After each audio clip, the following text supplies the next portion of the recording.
Hi friends, welcome to Nisha's mind tales. ಇದು ಮನೆಯ ಹಿಂಭಾಗದಲ್ಲಿ ಲಾಸ್ಟ್ ಇಯರ್ ಇದು ಅರಶಿನದ್ದು ಗಿಡ ಒಂದು 2 ಉಳಿದಿತ್ತು. ಅದು ತೆಗೆದ್ವಿ, ಅಂದರೆ ಸ್ವಲ್ಪ ದೊಡ್ಡ ಅರಶಿನ ಇತ್ತು, ಇದೆಲ್ಲ ಸಣ್ಣದು. ಇದನ್ನು ಬೇರೆ ಕಡೆ ಪುನಃ ನೆಡಬೇಕು. ಇಲ್ಲಿ ಸ್ವಲ್ಪ ಅರಶಿನ ನೆಟ್ಟಿದ್ವಿ, ಇಲ್ಲಿ ಮೇಲೆ ಬಂದಿದೆ ನೋಡಿ ಚಿಗುರು.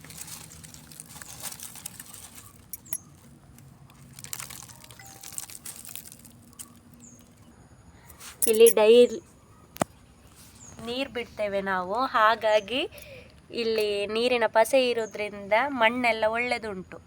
ಹಾಗೆ ಅದು 2 ಉಳ್ದದನ್ನು ನೆಟ್ವಿ, ನೋಡ್ಬೇಕಿನ್ನು ಆಗ್ತದಾ ಹೇಗೆ ಅಂತ.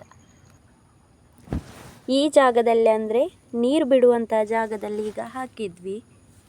ಇದು ಒಂದು ಕಿತ್ವಿ ನೋಡಿ, ಇದು ಮೊದಲೇ ಆಲ್ರೆಡಿ ಇದ್ದದ್ದು, ತುಂಬ ಡಾರ್ಕ್ ಕಲರ್ ಉಂಟಿದು.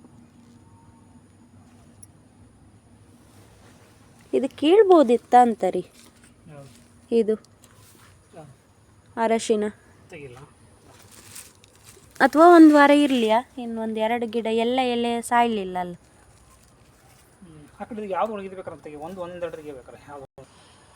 ಇದು ಒಂದು ತೆಗ್ದೆ ನೋಡಿ ಎಷ್ಟು ಡಾರ್ಕ್ ಕಲರ್ ಇದೆ ಅಂತ. ಸ್ವಲ್ಪ ಆಲ್ರೆಡಿ ತೆಗೆದ್ವಿ, ಹಾಗಾಗಿ ಇವತ್ತು ಅದನ್ನು ಕೀಳಲಿಲ್ಲ, ಇನ್ನು 1 ವಾರ ಬಿಟ್ಟು ತೆಗಿಬೇಕು. ಅಂದರೆ ಸ್ವಲ್ಪನೇ ತೆಗೆದ್ರೆ ಯೂಸ್ ಮಾಡಲಿಕ್ಕೆ ಆಗ್ತದೆ ಹಾಗೆ. ಇದು ಲಾಸ್ಟ್ ಟೈಮು ತುಂಬ ಈ ಗಿಡದಲ್ಲಿ ಹೂವಾಗಿರಲಿಲ್ಲ ನೋಡಿ, ಈಗ ಹೂವಾಗಿದೆ. ಫ್ರೆಂಡ್ಸ್, ಇದು ಇವತ್ತಿನ ಮಿನಿ ಲಾಗ್. ನನ್ನ ಯೂಟ್ಯೂಬ್ ಚಾನಲನ್ನು ಯಾರು ಕೂಡ ಸಬ್ಸ್ಕ್ರೈಬ್ ಮಾಡಿಲ್ಲ ಅಂತ ಹೇಳಿದರೆ ಚಾನಲನ್ನು ಸಬ್ಸ್ಕ್ರೈಬ್ ಮಾಡಿ, ಲೈಕ್ ಮಾಡಿ, ಶೇರ್ ಮಾಡಿ, ಕಮೆಂಟ್ ಮಾಡಿ. Thanks for watching.